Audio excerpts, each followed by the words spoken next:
Thank you very much, and thank you very much for asking me to speak to you today. And I'm going to talk about nodality. I'm going to talk about nodality, which I will explain more about in a minute, but is basically the capability to give and receive information.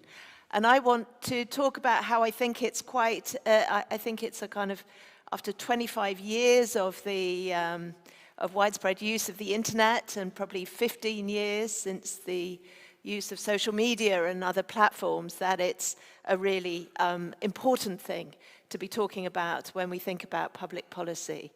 I think that it is a concept which unites what lots of people here today will be talking about. I hope so anyway, so I hope that there will be something for everyone in that respect. So what is nodality? Nodality is several things. I mean, it's not a kind of completely simple concept. It is, as I've just said, about the concept, about the giving and receiving of information. It's about centrality in social and information networks. It's also a resource, a tool of government policy.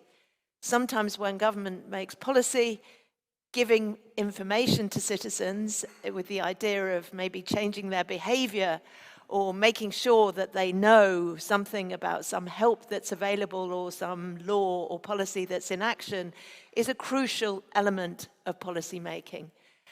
And I also see it as a quality of democratic governance. Basically, democratic governance works better when citizens know about governments and governments know and understand things about citizens.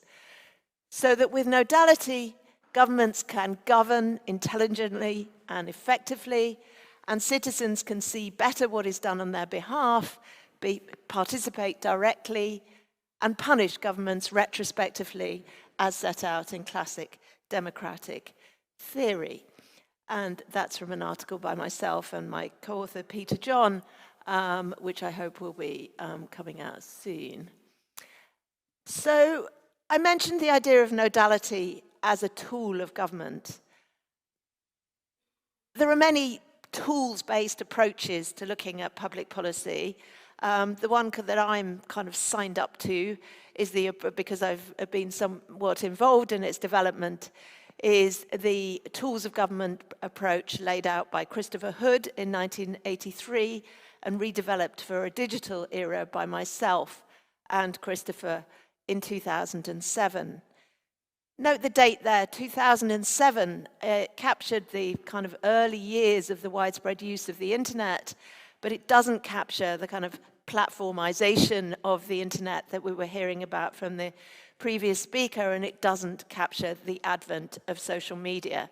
So in that sense, it was rather a badly timed piece of work, but of course brilliant in other respects.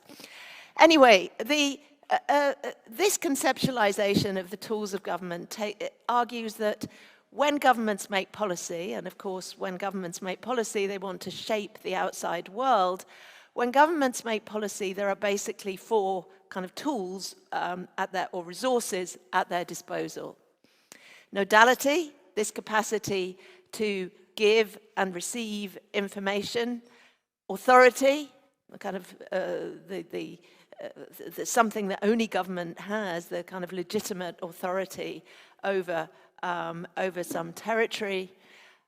Treasure, money, basically, or other conditional or unconditional incentives as a way to change people's behavior. And organizational capacity, the possession of people or the employment of people, of organizations, bureaucracies, land, buildings, equipment, all the things that go up to make a government's organizational capacity. And think of the COVID crisis, think of the pandemic.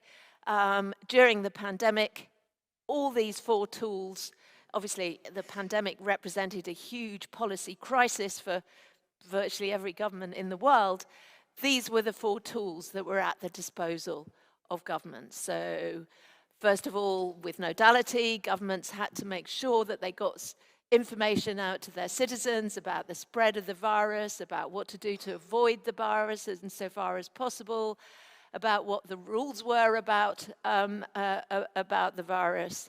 And they needed to do that in all sorts of ways, at the local, the national, the global, and so on. So Nodality was a vitally important tool.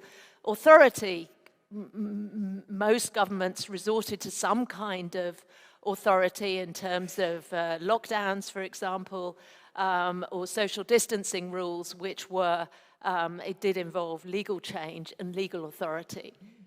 Money, treasure was used to a huge extent, particularly in this country. We had a massive furlough scheme, which basically paid people not to go to work. Huge amounts of money were pumped into the crisis in an attempt to change people's behavior, to change the world outside, to change the behavior of firms, and so on. And finally, organizational capacity, huge amounts of organization were put into play to treat people who had the disease, to get testing out to people, to basically try and look after people in the light of the crisis. And of course, countries varied hugely in which of these tools they emphasized during the crisis. Various countries like this one and Germany, for example, had very stringent use of authority and lockdowns and saying what people could and couldn't do. Countries like Sweden relied much more on Nodality as the key tool. People they didn't have the same kind of lockdown. People were told, or at least told the best estimate of what the situation was regarding the virus, and were left rather more to use that information or not to adapt their behavior. So I think the pandemic is quite a good example where obviously everything came into play in a whole host of different ways, but countries varied in their emphasis over which of these tools they used. Okay, so let's think about Nodality in a digital world. Well, how does it change? And I think this is something really important to think about, because in Christopher's first book in 1983, and also to some extent in the second book, we talked about Nodality as something that governments had, like authority, by virtue of being governments. That governments are like the sort of watchtower or watermill at the center of society's social and information networks. And in that sense, had it because they're the government. You had to go to the government if you wanted to know something about government policy or government benefits or government's taxation. And they knew things about you automatically by virtue of the data they collected about you. But in a digital world, Nodality, more than any of the other tools you might argue, has kind of been reshaped and shifted. So let's think about it from the point of view of governments. Governments have far more kind of tools, digital tools at their disposal with which they might manipulate or shape their Nodality. The program that I direct for the Alan Turing Institute, the public policy program at the National Institute for Data Science and AI, we spend all our time thinking about how government might develop data science and AI tools to make better decisions, more citizen-focused decisions, for example, and to understand the world outside government in better ways, and therefore make better public policy. That's a key aim of what we do. Not all governments use those possibilities, and as I'm sure many of you know and possibly are researching, governments have struggled with successive generations of technology. It doesn't mean that they're definitely using them, but the possibilities are there. But one of the biggest shifts in the Nodality landscape, I would argue, in a digital world is that citizens themselves have Nodality, which was not something that was really thought about back in the 1980s when this approach was first being developed. Citizens have all sorts of new ways to find things out, not just from government. And they have their own kind of centrality in social and information networks as a way of sharing information and changing potentially the behavior of other people. That's kind of new. That's a sort of challenge to government nodality. It's not something that just government has, but it's something that citizens have, and of course firms and organizations of all shapes and sizes. So overall then, governments have, the digital era is a bit of a sort of double-edged sword for government nodality. On the one hand, they have possibly access to very sophisticated data-powered tools and the digital landscape to understand what's going on. At the same time, all sorts of other organizations, and in particular citizens, have their own kind of nodality. So it's possible, and I argue in some cases that would happen, governments face a net loss of nodality. So I think if you think about the four tools, there's something kind of timeless about authority and money and organization. But nodality, I think you can argue, has been transformed. And I think as far as the research agenda goes, and I take something about, I'll say something about this, I think the other tools have had a lot more attention over the years than nodality. And I really think it's time to start thinking about this, both as a resource and a tool of government, but also as a sort of quality of democratic governance. And I'm going to try and convince you of that fact. So what's the mechanism for citizen nodality? For the relatively new idea that citizens, ordinary citizens, have a lot of nodality. A few years ago, myself and some colleagues at the Oxford Internet Institute, and also Peter John, my co-author, developed the idea of tiny acts of political participation, which is the kind of mechanism behind this book, Political Turbulence. And we talked about how the kind of new availability of tiny acts of participation open up the ladder of political participation at the bottom end and offer all these kind of micro acts of politics that just weren't available before. And in that sense, they move politics away from the activist elite and open up politics potentially to lots of ordinary people who might not be bothered when it was more lumpy and involved much higher costs to do any sort of participation. That was the argument of that book. And in that book, we showed with some computational social science methods how these tiny acts could scale up to social movements, to large-scale mobilizations, to waves of support for certain political figures or policy issues or ideas. And I think it's a good idea to sort of point to that with respect to nodality, because citizen nodality may not be very substantive at the individual level, or it may be, and I'll talk about that, but it really can scale up in all sorts of unexpected ways to something really, really large scale that has a lot of nodality. So that's there in the background when you're thinking about citizen nodality, the kind of wild and unpredictable ways that it can shift. It's not something that's just there. It can come and it can go. And here are citizens exercising nodality on policy issues.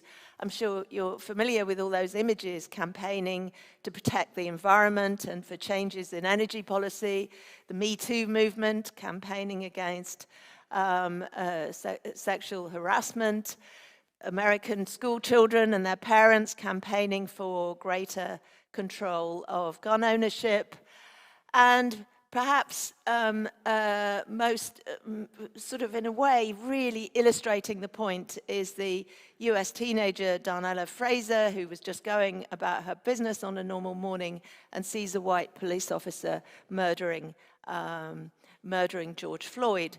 The little video clip that she took of that incident was and posted on Facebook and Instagram, traveled all around the world, and we hope has changed the nature, or was a kind of turning point in the nature of US policing. Just an ordinary citizen undertaking an act of digital participation, exercising the potential for nodality. But that's so far rather an amorphous concept, not really that much use to us perhaps when we're thinking about public policy, or how to go into more detail into ideas about nodality. So I wanted to break it down a bit. In the original book and the 2007 book, Christopher and then we broke down the idea of all the tools of government into detecting tools and effecting tools. Basically, detecting is about finding things out, taking information in, and effecting is about giving information out, in the case of nodality. And I've mentioned that governments and citizens now have nodality. What does that mean? That means that governments, for example, in their detecting capacity, would take information in from the world outside and learn about society. And they would also try and influence citizens' behavior by giving out information and possibly nudging them, in Thaler's and Sunstein's terms, using behavioral tools to change their behavior by changing the kind of information architecture in which they make decisions. And then citizens, they need to find things out in a kind of digital information landscape, and then they have the possibility to exercise expression and voice. So if you think of the cost of living crisis, for example, at the moment that many countries are experiencing, or driven in part by the energy crisis, experienced in many countries, particularly badly here because we are mad enough to leave the European Union. The governments need to take information in about what citizens are experiencing, what their kind of living challenges are, what kind of help is desperately needed, and then they have to make decisions about what the policy on benefits and taxation and all sorts of other things is. They need to tell citizens what policies are about energy, for example, and where they can get help and what benefits are available, and subsidies and so on. And they need to perhaps push them, or it will be efficient if they can push them towards kind of saving energy, for example, or saving their own costs without having to pay anything. Citizens need to find out what help is available. They need to know something about how energy prices are going to move. They need to be able to plan. They need to be able to know if they're going to be faced with insurmountable bills, and so on. And they need to, if situations are really impossible, they need to be able to complain, protest, make their feelings known to governments. These are all ways that both governments and citizens might exercise nodality. I'll just go through those quickly, one by one, to give some examples. I mentioned the program I direct at the Alan Turing Institute. This is the kind of thing we do there. We try and think what government might do with these tools to kind of detect the world outside and to make better decisions. Measurement and detection, I've just mentioned that with respect to the cost of living crisis, sort of knowing what's going on in the outside world, using looking at the information environment, for example. We do, as I know lots of people here do, a lot of work on online safety and online harms and thinking about problems in the information environment. Machine learning is a great tool for understanding what it looks like, for detecting, for example, hate speech and misinformation, and thinking about how to measure it and how to counter it, indeed.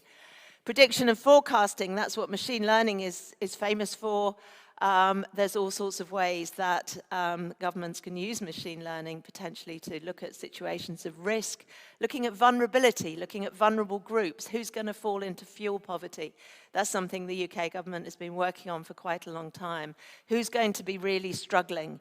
How can you tackle How can you tackle that problem? Personalization, we're really used to that when we use digital platforms. We know that Amazon targets its ads, almost every platform targets ads at us, especially for us. We know that when we want to watch a movie on Netflix, even the little images we get by the movies has been targeted at us, so that we feel kind of that that's for us, that's the choice we should make.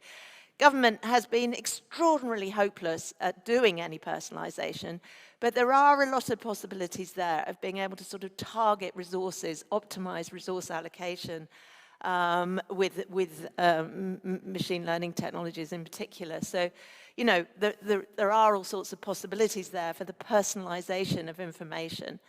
Telling you if you've claimed one benefit, for example, also, you know, would most people be looking for something else if they looked for this? Government is not good at doing that, but there's quite a lot that could be done. And then finally, questions of simulation.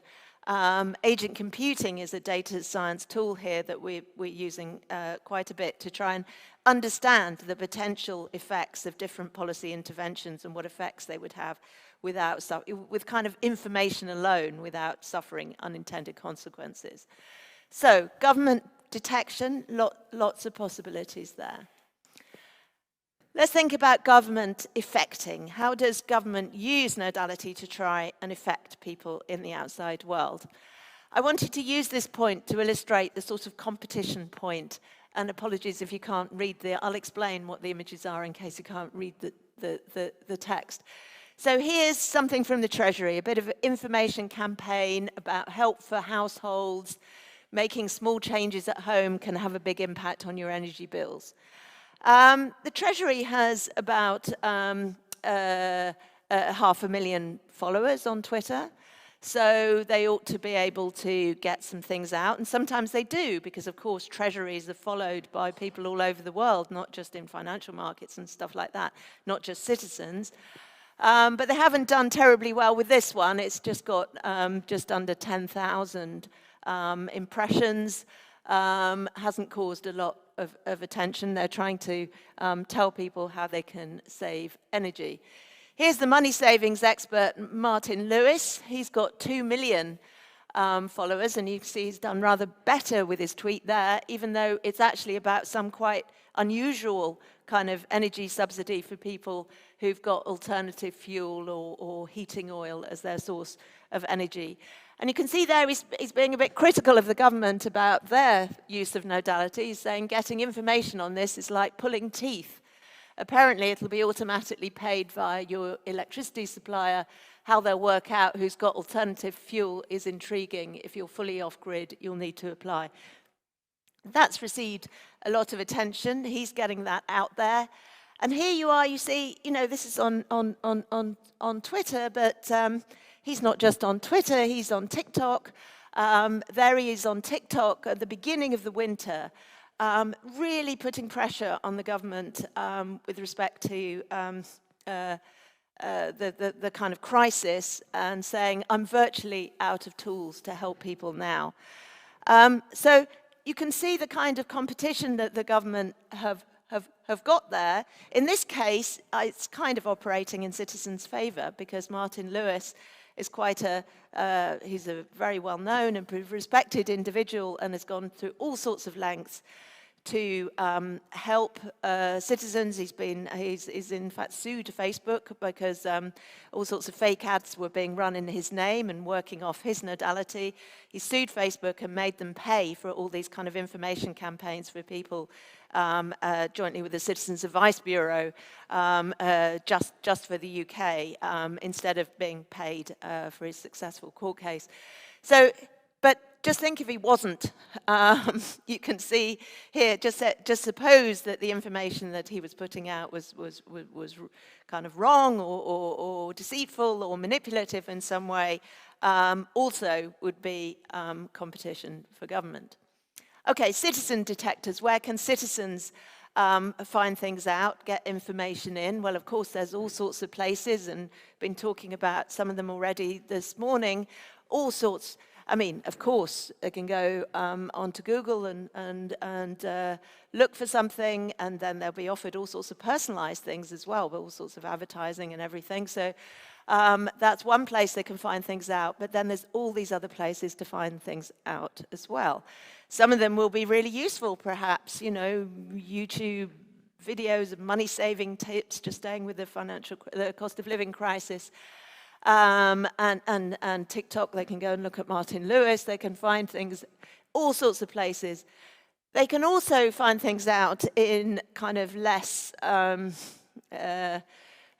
safe, shall we say, spaces, you know, Reddit and Gab, where things are much less regulated or controlled or moderated. And there they have much more possibility to be provided with all sorts of misinformation and disinformation and other sorts of information as well. And now we're seeing kind of the beginning of new sources of information. People could even go onto ChatGPT and get information there. The trouble with that, of course, is they will have absolutely no idea where it comes from or whether it's right or not. But it's obviously gaining in popularity, and there's a lot of new possibilities there. So lots of new possibilities for citizen detection. Citizens affecting. Now, this is an example from my own social media feed, because I always feel kind of uncomfortable kind of putting up on a screen other people's. So this is my social media feed, okay, and now I'm going to tell you a story, which is that, so a little bit, a month or so ago, I discovered that we were paying a huge amount of gas in our monthly bills in my home, and also that we had a lot of credit. We'd stacked up a lot of credit, but we were still continuing to pay these enormous bills every month, and I felt not very happy about that. So I tried to phone British Gas, but after hanging on for ages, it said that they were very busy, and therefore they closed their phone line. Then I tried their chat line, and I got sort of all these kind of, you know, oh, I must help you, and then the chat person disappearing and not helping me. And it turned out I had 2 accounts, one of them for the old vicarage in Dorking, which has absolutely nothing to do with me, but apparently somebody called Helen Margits lives there. Really, my sort of situation was getting worse and worse. And then I went online. I looked at British Gas and British Gas Help, and they had. Well, first of all, they had a sort of thing saying you can talk to us on Twitter. So I thought, right, I'll talk to them on Twitter. So there's me talking to them on Twitter and telling me my situation. And then nothing happened. And then I had another long chat on the chat line after being 93 in the queue. So that was a bit of a wait. And then I tweeted that again, also with this picture of someone who I think is supposed to be a happy, warm person on the British Gas site, but actually she looks kind of agonized to me, and that's how I felt by this point. And then after that, I noticed that the actual website on the British Gas help page was a broken link. It said page not found. So I thought, this is really getting ridiculous. And then this organization called British Gas Watch kind of picked up on what I was saying and put me in touch with an Observer newspaper who'd been running stories about other people. And the point I'm trying to make is that nodality. And now, I mean, I had, as a citizen, some nodality, although I'm other things as well as a citizen, which gives me greater nodality. I'll say something about that in a moment. But basically, with that nodality, I was able to, British Gas wrote to me on direct message. They then spent a whole day kind of talking to me and sorting out the issue with the accounts, and eventually said, you know, what would you like to pay every month? And you know, giving me a refund and so on. Great for me, okay? I use nodality. But then I'm middle class, I'm well educated, I'm stroppy, I've got some kind of public position, I've got 8,000 followers on Twitter, and it really made me think, what about if I don't have any of that? How would I get any information out of them? I'd kind of threatened their nodality in some way, I'd threatened their reputation.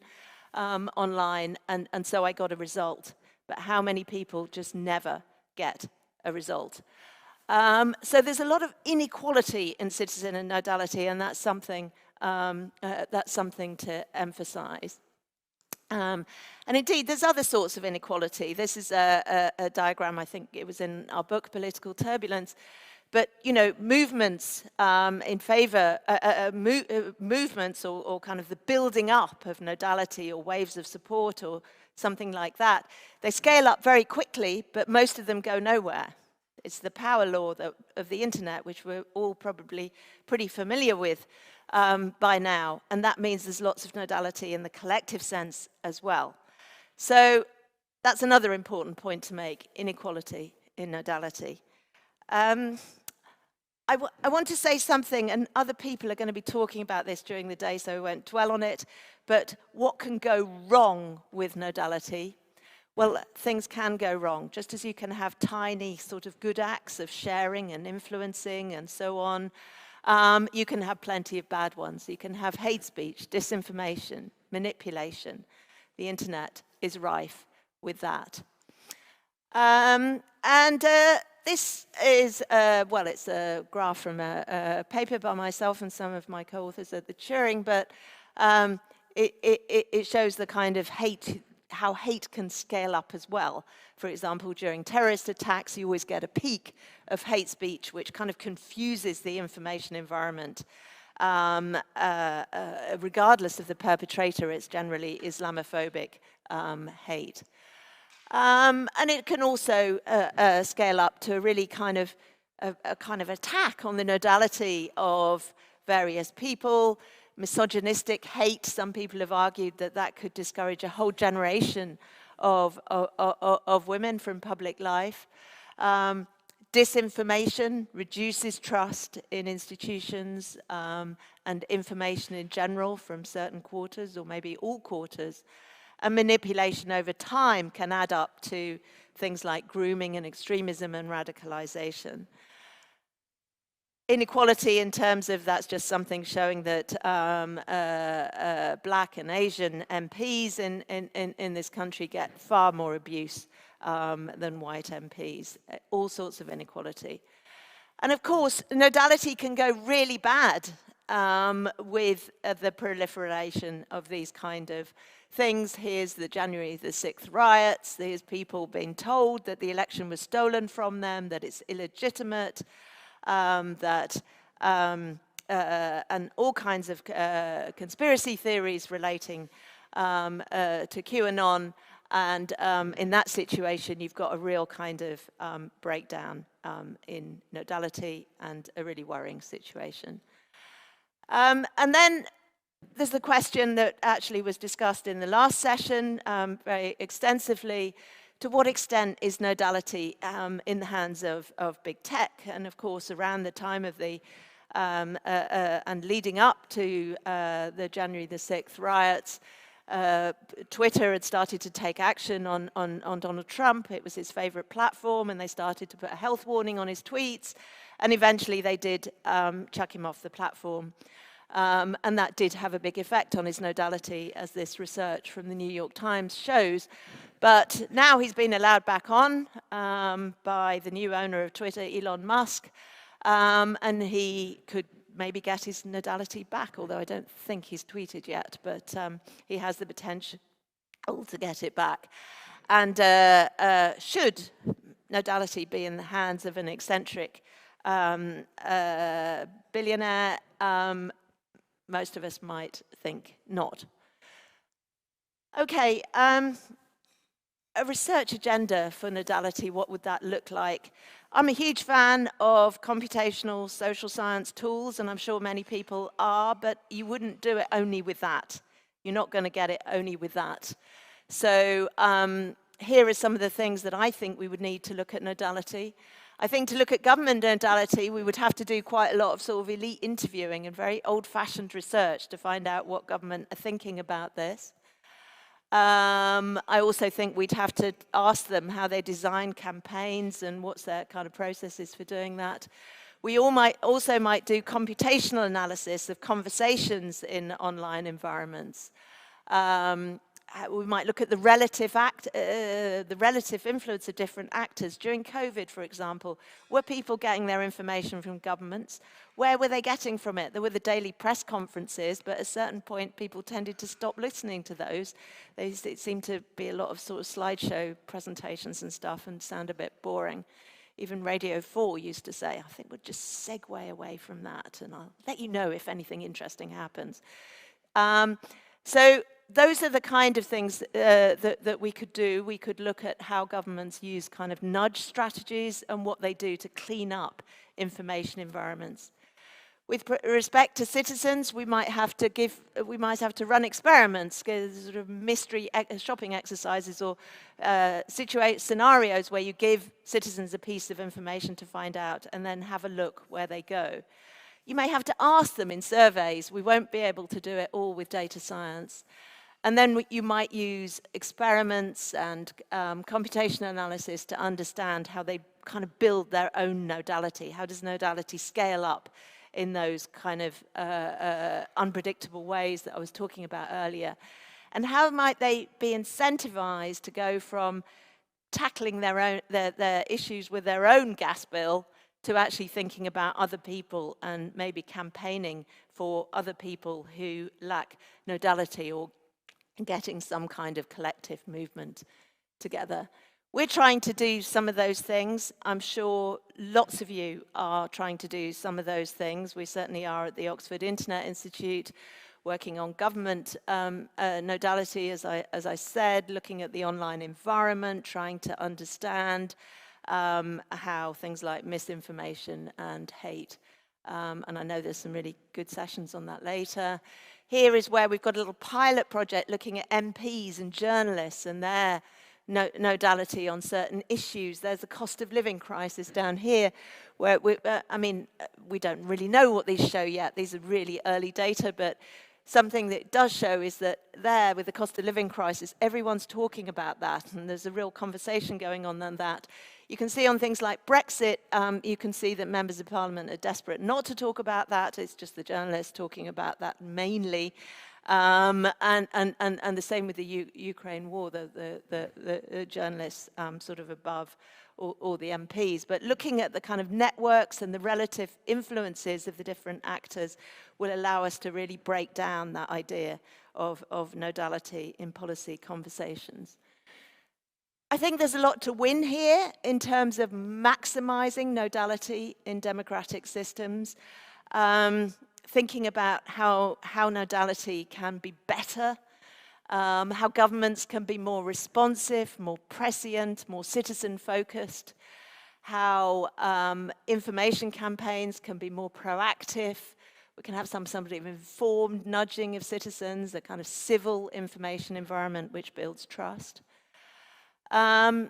Citizens in information-rich networks able to maximize their own utility, understand where to get help, where to complain. This is a sort of perfect world, okay? And then this idea of moving from the individual to the collective. How can you get what some people have called stealth democrats, who kind of participate in order to complain or to improve their own situation, to think about the situation more collectively? How can you get to a situation of co-production where actually governments and citizens are working together to improve the information environment? Of course, there's risks there, too much nodality, a surveillance state, a paternalistic authoritarian state. It is a question of optimizing. And here, with individual policy issues, it's important to think how you might get a kind of virtuous circle where governments are detecting, say, the energy crisis really well. They're predicting how much gas will cost. They're adjusting subsidies to what's going to happen down the line. They're nudging citizens towards energy savings and kind of optimizing benefit take-up and so on. Citizens are understanding the crisis. They can see ahead. They know how to plan. They don't get in a panic or fearful. And ultimately, they share information about all these things so that they're helping other citizens. go the other way round on the vicious circle, and you get governments failing to understand the energy crisis, governments failing to provide useful information to citizens, citizens turn to other sources, some of which are loan sharks and buy now, pay later applications and kind of tempting visions of not being in debt. They don't know where to get help, and you get spiraling inequality and debt and so on. So, you know, these are kind of either side of the same coin. So just to finish, why do I think this matters so much to the point of talking to you about it? Well, I mean, I think as a quality of democratic governance, nodality is really important. If government nodality is weak, if government hasn't got nodality or hasn't got this capacity for citizens and governments to work together, then it's unlikely to be able to govern competently, and it has to turn to the other tools. They're more expensive, obviously, they always cost more money. And they're more sort of vexatious and oppressive. If you think during COVID, what were the tools that government used that made people restive and worried about the legitimacy of their governments and so on? It tended to be authority. Now we're seeing in the cost of living crisis that it was also the use of treasure, you know, the huge use of treasure and organization. So it is important. And so in a world where lots of commentators and scholars are kind of writing books about the end of democracy and the death of democracy and control, alt, delete, how the internet crashed our democracy. I do think nodality offers us some hope of how the digital era can represent a sort of reinvigoration and a sort of renewal of democracy. And I'll stop there. Thank you.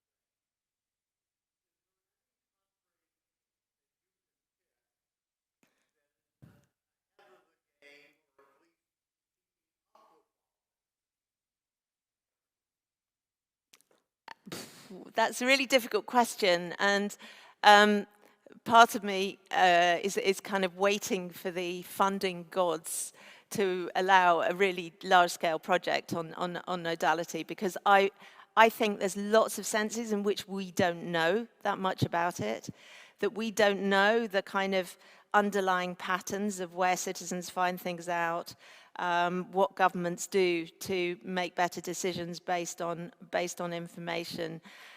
So I think we've got a lot to learn about it.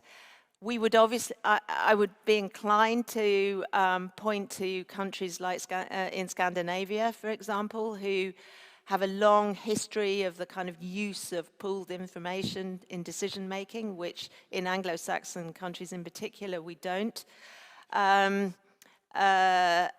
also they have very high levels of trust. You would expect countries with high levels of trust, which is something which is regularly measured to be doing a better job with nodality. That's true of Scandinavia, absolutely not true here.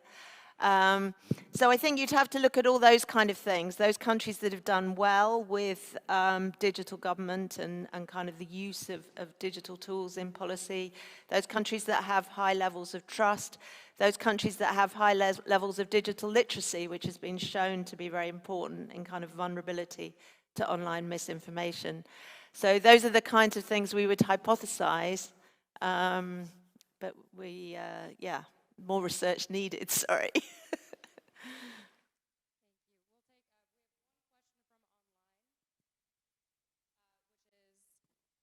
We'll do that and then we'll go back to the room. So we have someone who says, thank you for a very interesting presentation where Helen demonstrates how well nodality can be used as an analytical concept. Curious about what critiques and limitations Helen sees with the concept of nodality. Well, there are, yes, there are definitely. It's a little amorphous. I mean, like any anything to do, it's got something to do with networks, this thing of being, having centrality in social and informational networks is key to the idea of nodality. And like anything to do with networks, it becomes sort of the thing you're trying to explain and the thing you're trying to describe. So that is one challenge which I think is inherent in a concept like this. I also think another challenge is this question of how much nodality is too much nodality. The idea of nudging and changing people's behavior with experimentation has obviously had accusations of kind of manipulation and paternalism, very understandably. You know, how much of what, I think governments are very far, democratic governments like the UK are very far from being able to do that. They're just not good enough at it. But, you know, it is a question, how much is too much? And of course, the idea of kind of governments knowing too much about citizens. I think it's a question of balance. It's being able to work out the balance. Too much government nodality and not enough citizen nodality is what you see in authoritarian states. It's possible to imagine a situation where citizens have huge amounts of nodality and government nodality is very weak. And there you are looking at a sort of weak state situation where the state isn't really capable of governing effectively. So it's a question of looking at balance, and that's a very challenging question. So that would be my answer, or partial answer at least.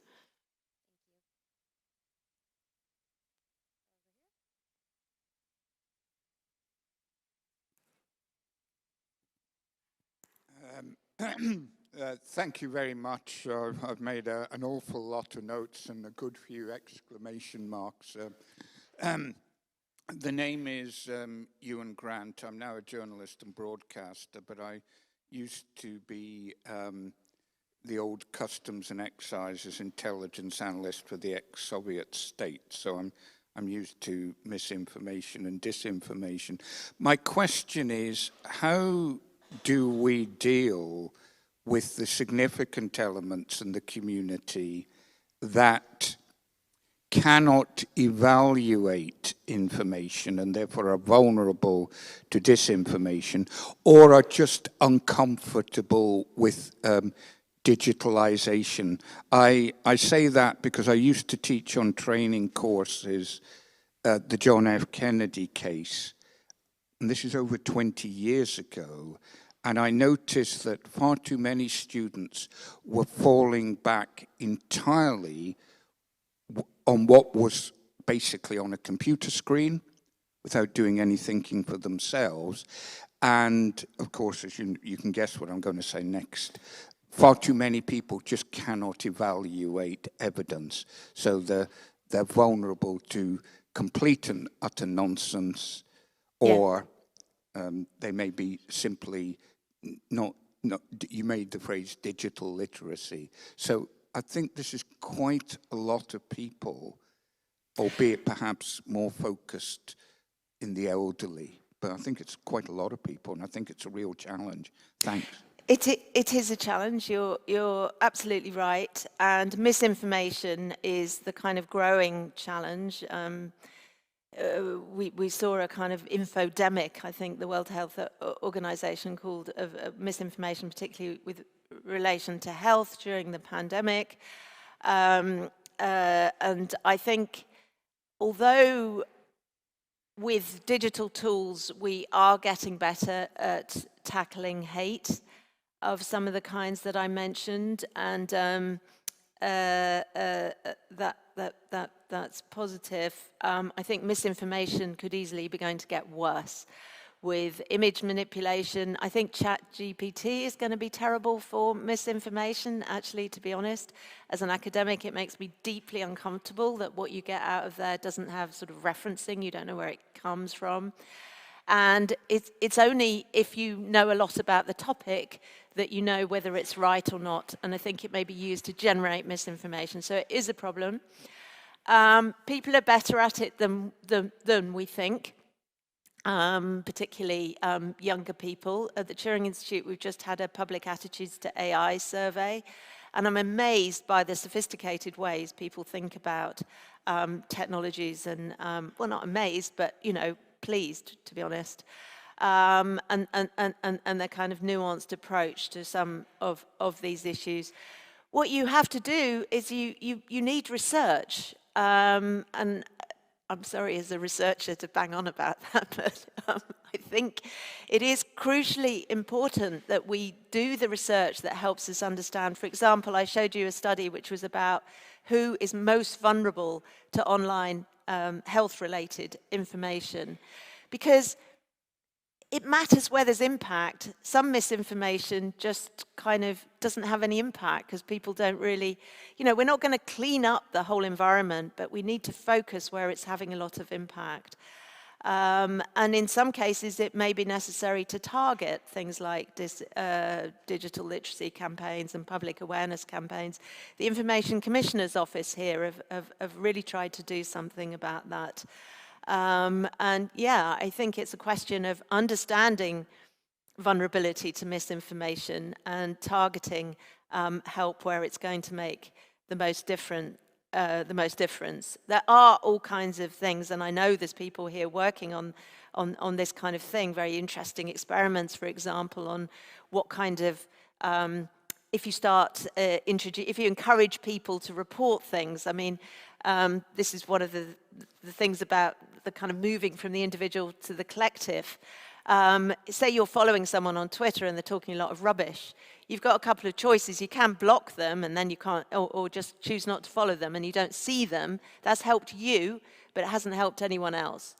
But maybe if you were encouraged to report them, then it might start to have more effect. And if you encourage lots of people to report them, it might have some effect. So yeah, there are sort of positive moves towards tackling the information environment, but you're right, it's a major challenge. Thank you.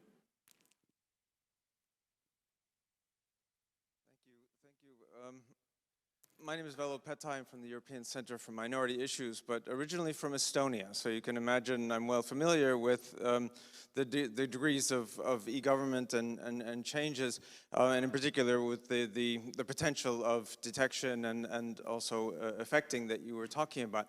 And yet increasingly over the last few years, I'm seeing the other side of the coin, which is the use of all of these things by authoritarian governments. And not to mention, of course, China, but recently I read the book by Maria Ressa, who really shows how she was a big fan of Facebook for the citizen politics, micro-politics issues that you mentioned in the beginning, and she's become completely disillusioned and seen not only the problems of it, but also the attacks that come back from governments who then infiltrate Facebook to undermine, through trolls or whatever else, what she's doing. So my question to you is, how do you see that being a part of the research agenda, that we can look at the great potential for our democratic societies, and yet there's this shadow, going on in other parts of the world that is relying on the same phenomena, but using them for completely different nefarious purposes. So I'm harking back a little bit to the internet question that came before, but I'm still wondering how to deal with it, the both sides of that world. Thank you. Yeah, I feel like there's two questions in there. One is about authoritarian states, and it's true that, and perhaps I should have made that clearer at the beginning, I'm talking about democratic governance here. I'm not saying that some of the tools you need to look at this wouldn't also help to look at authoritarian government, but that is a much more difficult problem. I'm not really arguing here that the concept of nodality can solve the problem of authoritarianism. I'm talking about how it can potentially help a democracy to be more democratic. So I don't want to sort of overclaim here. I haven't got the solution to that problem, although I would say that something that you notice in authoritarian states is in general citizen nodality is weak or invisible, so the stronger that citizen nodality is, kind of the more hope you have of not slipping into authoritarianism, and the more you can do to kind of protect democracy, and we've seen lots of examples of that in recent times. With respect to the platforms, and that's a huge challenge as well, and something that we work on a lot, and I know a lot of people here work on a lot, because the thing is, the information environment is really fragmented. I guess that's good in a way when it comes to the challenge against authoritarian states, because it is so fragmented and confusing that citizen nodality stands better of a chance. But in a democracy, if you think of the kind of old days, as it were, if a government wanted to get a message out, it just had to have a press conference. It could even sort of measure its own nodality by measuring readership figures in major newspaper channel and TV channels. There just weren't very many places where you had to go to reach people. And now,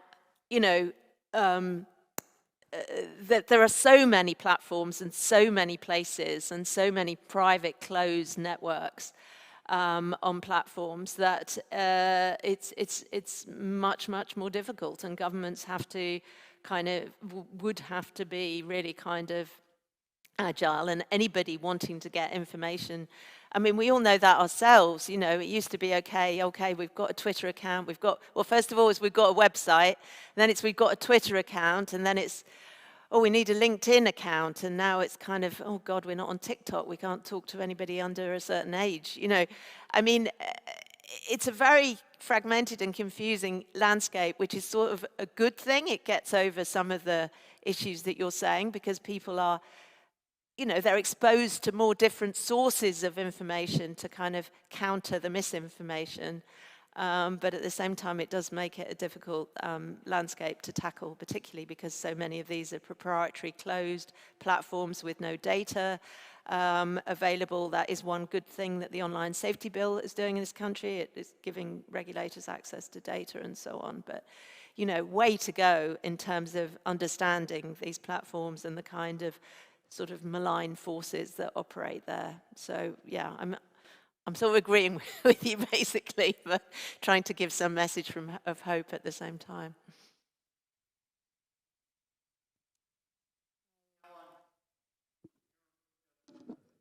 Thank you. We're honored to have her with us today. So many good things have come to PSO through Helen. The journal, the conferences really have gained immeasurably from you. We're very grateful. May I remind you that because this is going to a number of countries and different time zones, please adhere to the times in the different rooms. And also pay attention to your charts and displays, because we don't want people frustrated who are unable to communicate with you because they're in India, Australia, Belgium. Not that Belgium is that far away, but still, that the majority of people at this conference are somewhere else in the world, and they can't rise up and tell you something right away. And we do hope, seeing some familiar faces here from past conferences, we do hope you'll come to the reception up here at the end of the sessions to have a little something with us before you go your way, and to remind you we'll be back again in 24 after this hiatus, which we all have had to cope with and has been so frustrating. And join me again in appreciating Helen. Thank you.